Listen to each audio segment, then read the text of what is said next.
Please like and subscribe to this podcast. And if you like what we're doing, leave us a good review or even share with somebody else. It helps us reach as many people as possible. Please learn to be kind to you. You're amazing. Certainly on the partner side, the non-drinker side, I think they pick up an awful lot of guilt that's not actually theirs. Yeah.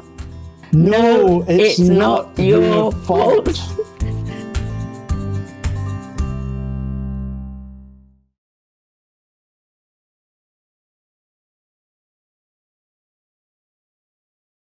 Hi, I'm John. Hi, I'm Leah. And this is Bottled Up. In this episode, we're going to talk about Is It My Fault? Tackling blame and shame. A big issue. Yes. Well, first of all, be the professor and tell us the difference between blame and shame. Well, the difference between blame and shame is blame is about things that you do. You're guilty about things that you have done or not done. Shame is about who you are, how you feel. How do you feel? Do you feel that you had lots of shame when you were with your drinker? Or? Well, yes, and it brought into some stuff that, as a child I had been shamed through other things. So, it was already sitting there waiting to be reawakened. But the first thing that happens is that the drinker is always trying to minimise what's going on in them, which means inevitably he ends up maximising some of the stuff that's going on in you. So, I mean, the term overreaction was bandied about on a very regular basis. You're nagging, you're being caught, some of the things we actually hit in your responses in the I think as a drinker, I think as a drinker, that's one of the things that we try to do. We try to sort of minimise your argument by saying, you're overreacting, It's not that important, So we're minimising what you're saying all the time. Yeah, so we feel guilty because we're beginning to believe it. We feel guilty because then we feel as if we're a bit of a pushover. With the 4Ps, we feel enormously guilty that we've tried everything that seems to be working for everyone else. And that's what we think. We don't realise it's contextual to drinking. So we think everybody else is having relationships where they're using all of these strategies. And here we are, we're not doing them. It's not working. What's the matter with me? Why can't I get my point across? And it just, it grows and it grows and it grows. I think the longer you're there, the worse that guilt is. Again, I think if you look back at social psychology, many people feel that everybody else has got the answers but them. So there is this uncertainty. But when you add in the alcohol, it's like a big magnifying glass over that uncertainty. It's why, too, that we in the book and in the programme talk about coming out of secrecy. Yes. Because we become an echo chamber of our own reactions and our own feelings. Yes. And we don't have anyone that we can talk to who will immediately say, well, it's not your fault, and put the whole thing in perspective. And we are withdrawing from society and therefore more and more believing the worst bit of ourselves. Can I just interject here? This is why we call the whole thing bottled up. Two reasons. One is you tend to bottle it up, and the second thing, your emotions, your feelings, etc.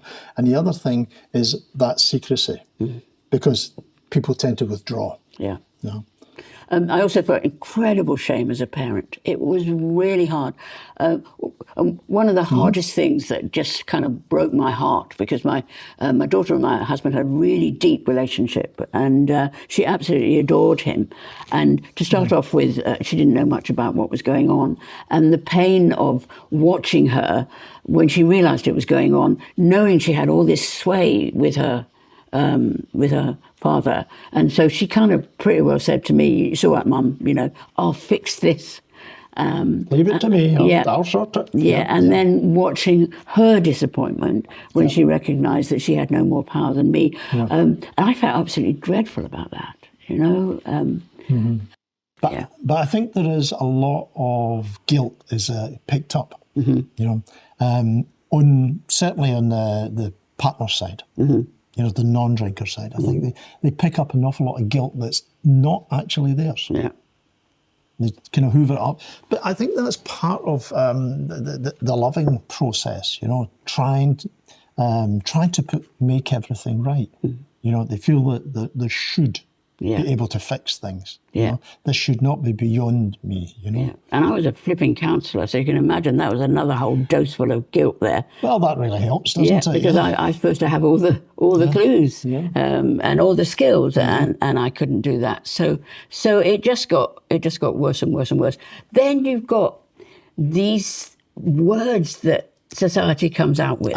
They drive me nuts. Yeah, goodness me. We've got enabler, carer, codependence, caretaking, you know. And I know it's not meant to be, but in the end it sounds as if you're being labelled with something. And, you know, that's more guilt. Well, I think when we start to use them as nouns... Absolutely, yeah. ...rather than verbs, then it becomes a problem. What I mean by that is it's something that you do. Yes, there may be times when you enable. There may be times when you are a carer. There may be times when you are codependent. But that doesn't mean to say that you are you get a badge. You wonder about enabler, you know, the codependent. Yeah. But sometimes that's the way it's thrown at people. Yeah, you know? And we don't want to get step on any sacred cows here. It may be a word that's come into your life and been life-changing, but it is also a word that goes into other people's lives and can be actually quite toxic. I think the whole labelling situation is... I think to some extent we've gone to the opposite extreme. You know, let's get rid of labels altogether. You know, but you know that's a nice phrase that you use often. You know, if you've got a label on a garment, it tells you how to look after that garment. Yeah, absolutely. You know? So we can name it and do something about it. But when you actually apply it to a person, I think there are times when, you know, your behaviour may well be enabling. You know, there's some of the things that we talk about. You know, should you go and buy a drink for your drinker? You know, what do you do when they're drink and driving? You know, and all of these, certainly some of these things could be enabling behaviour. Yeah. But to then label the person as an enabler, I think is a big dose of shame. Yeah, it is a big dose. Really big dose of shame. Yeah. As if they didn't have enough. And if we use it, we absolutely realise that you're often put between the devil and the deep blue sea. You know, if you say, should you get your drinker a drink, you say absolutely no. But if you're stuck in a situation where your drinker's just about to go out and risk, you know, hitting somebody because he's dead drunk, do you get the drink? Yes, you probably do. Yeah. So you're stuck in all of these awful dilemmas. And you know, so please, if you're out there, if you've been felt stigmatised and labelled in a wrong way, please take that off yourself. It's an adjective. It describes a form of behaviour that you may well come up with when you're at your wit's end because you can't think of anything else to do, and it will be totally understandable. So do not take on that stigma. No, because it's certainly it's not a compliment. You know, we don't have competitions for enabler of the year. You know, that just does not happen. Is an insult. Yes. You know? Yeah. In all fairness, and again, we try to be really, really balanced about this.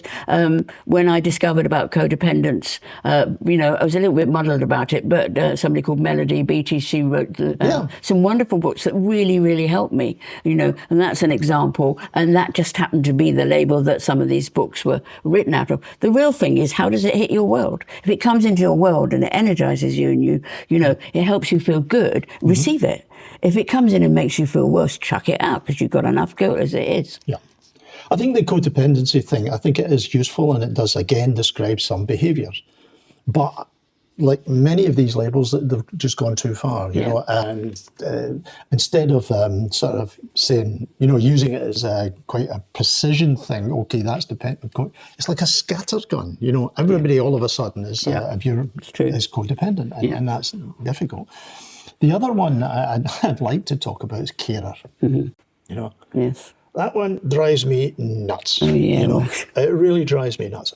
Okay, there is a political decision for taking it as a carer because you know, a political stroke economic decision, because some councils will allow here people, in the UK, will allow people money. You can get a benefit if you care when for they're your in drinkers. a difficult position. But the problem with drinkers is that they need to actually take care of themselves. They need to accept responsibility, and if you are being a carer, being mummy, you know, or daddy, you know, then they're not taking responsibility. And then that's it. It's the wrong relationship there, you know, and it's the wrong word to use in that relationship. And please don't take on that burden. No, don't. You're really not to do that. You can feel, you can see we feel pretty strongly about this work, don't we? Yeah. I'm not saying we should throw these words out altogether. Well, maybe we should throw out the noun variety of it. You know, yes, by all means care. And if you end up enabling, fine. You know, if you end up being a bit codependent, fine. But don't take these on as your identity. Not as your identity. No. Okay. Yeah. And then I think on top of that is the guilt that we are beginning to lie. We're beginning to cover up. Yeah. You know, again, should you let your boss, you know, believe that your partner's sick rather than drunk? You know, again, on the surface, the answer to that is most unequivocally no. But if there is an economic implication to that, and if dropping in a minute means he loses his job, and we might, you know, these decisions are massive and they are huge dilemmas. But, you know, we're put in these and there is no right answer. And so whichever answer you do, you feel guilty because the other one might have been the right answer. Yeah. You know, so you've got all of this and not being real with your friends, maybe not being, I mean, a number of times we went out with our in-laws, we used to do Sunday lunch. Yeah. And I used to dread in the end going, although I loved them really dearly, because I knew that what we were talking about, you know, we were beginning to live a lie. We didn't talk about the things that really, really mattered. So you feel guilty about that because you begin to feel you're losing integrity and you're losing reality. And you're not authentic, and so again you get more and more guilty. But what that does is it forces you into a situation which exacerbates that situation. Yeah. Because, you know, the number of people who, when they come along to have a session with me, say, "Oh, I thought I was the only one." And that's what it's like. And there's all these different, you know, all these people in their silos. You know, and they're not talking to each other. They're not talking to each other because of the shame, because of the guilt. And, you know, so nobody realises that actually this is quite common. You know, quite common. Yeah. For example, in a previous podcast, I mentioned the number of people in recovery in the UK, 3 million. Now, if each drinker affects 3 to 5 other people, as they suggest, you know, and then we're talking about 9 to 15 million people who have been affected by drinkers. Yeah, which is kind of lot. So, and yet some people are coming along and saying, "Oh, I thought I was the only one," and that's because with the shame they withdraw. They withdraw.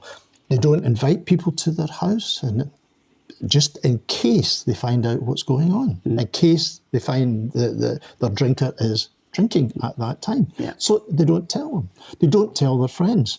And one of the reasons they don't tell their friends is because of a misguided sort of sense of loyalty. Or I can't tell my friends about this because I might be betraying my drinker. You know, so they deny themselves any kind of relief. They deny themselves any support. You know, and they keep themselves in the dark because we're still the only ones, you know, because if they were to find out, they would be absolutely shocked. A little caveat here. We're not saying that you actually put it on social media that your husband's a drunkard or your partner's a, you know, obviously not. But what we are saying is that you could have it out of your Facebook. Call everybody back instead of typing it in. No, what we do say, start with really, really safe people and begin to let them in. Information, we are really passionate about getting this stuff out there because we know we hear from people and we debunk mysteries and we help them feel safe about things they feel unsafe about. And hopefully this episode will make you feel not guilty about guilt that you've taken on board. That is not yours. And we do, please, if you have a way of getting this out there, there are hundreds, millions of people who are in a secret place believing that, you know, they're the only person in this, you know, that the guilt is theirs, that, you know, doing all the wrong stuff just because people aren't talking about it. Well, exactly. You know, you don't find out how other people deal with it because you don't know that other people are dealing with it. Yeah, and if you have a guilty secret, another way of doing it is make up a relative like Aunt Agatha and say, I'm sharing this because Aunt Agatha, who's now dead, was an alcoholic, and I know that this would be really useful to people like her. Make up somebody so you don't put the shadow on yourself or your friend down your road or your colleague at work. Think of something you can say if you are in this secret situation to get it out there, because we hear that more than anything. People are living in secret, just going through stuff that they don't have to go through. Yeah. And we need to talk about these things. I mean, I told you, 2 years after my husband died, I talked about it. I mean, that's colossal. Can I tell you that when she actually talked about it in public for the very first time, on BBC Radio? Yeah. Yeah. Hadn't told anybody. BBC Radio. But didn't I come straight out and say I feel really guilty? Yes, you did. Yeah, 2 years after my husband's death. Because I loved him. And because he had family, and I didn't want to shame the family. I mean, these are such big issues. Unfortunately, my in-laws are fantastic. They have been amazing. Yeah. But there are ways of doing this without, sort of shaming the drinker, without betraying the drinker. Because I feel some people feel as if that's what they're doing, they're betraying the drinker. Yeah. But again, I'm saying they're denying themselves any kind of support. Yeah. With a misguided loyalty, and it just doesn't work. Not only does it not work for you, you've got people all over the place that could be helping each other, and they're not. Yeah. They're not only not helping themselves, they're not helping each other. And that's where organisations like AA and Al-Anon are That's really, where really they come helpful. out. And that's why they were called Alcoholics Anonymous in the first place. Yes. And there's one other thing, okay, which we absolutely must say, okay? When we are under stress, our behaviour is least appropriate. You do not behave well under stress. And you are in a situation which is phenomenally stressful. So you are going to have periods where you do not behave well. You're going to scream, you're going to shout, you're going to be mean, you're going to be bitch, I used to be incandescent with rage sometimes. And I hated that bit of myself. But I was being deeply, deeply, deeply provoked. But you are going to come out with difficult behaviour because you are being deeply, deeply provoked. And you have to be kind, particularly to that bit. It's what people do when they're stressed. They don't operate in the best part of themselves. And so don't pick up the guilt for that. All right? In fact, this podcast is don't pick up the guilt. Put it down. We can see you. Put it down. Get rid of it. Put it in a corner. Yes, we can see that. Yes. I agree. It's one of the, when people come to see me, that's one of the first things I talk about, be kind to yourself. Yeah. Be kind to yourself. Yeah. You don't have to beat yourself up over this. No. But it doesn't mean to say that people will just take my advice and go away and stop beating themselves up. But, if enough of us say it often enough, then you start to believe it. Yeah, I mean, there are some podcasts in some areas, I listen to them over and over again, and we repeat ourselves unashamedly. Because you're tired, you're stressed out, and sometimes you'll need to listen to something 10 times to get it. But you will get it. Yeah. You will get it. Bit by bit, you will get it. And even if your drinker's life doesn't change, yours will. Yes. Okay, so the take-home message. 3, 2, 1. No, it's not your fault. Drinker makes his own decisions, Not a child. They're not children. They make their own decisions, and they really, if they're going to recover at all, they have to take responsibility, and so don't take responsibility away from them. Yeah. Do understand that guilt will be so much a part of your life that you'll hardly notice it to start off with. Yes. Listen to this, listen to it again, listen to it, many times as you need to. You might need to get a sheet of paper out and actually put down all the different things that you're guilty about. Shame really is where guilt almost becomes a lifestyle rather than, you get guilt, but you become ashamed, and as you get rid of the guilt, then the shame will begin to evaporate. Actually talking it through with a counsellor, again, can be really helpful, or a trusted friend, because it's like a toxic smell. It gets into every part of our being. It does get into every, and you tend to withdraw again, we're back to this withdrawing again when there's shame, because it's the only way to handle it, because there doesn't seem to be any other way. So you take yourself out of polite company because of your shame.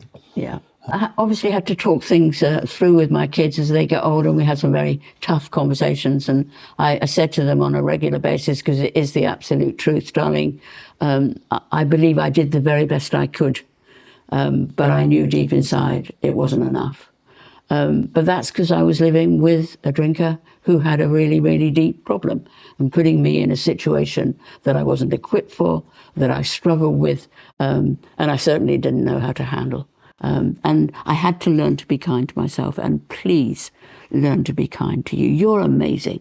I tell you, if you're living in a room or a house or hanging on in there with a problem drinker, you are bloody, excuse the expression, bloody amazing. Please just say that to yourself over and over and over again. What she said. Yeah.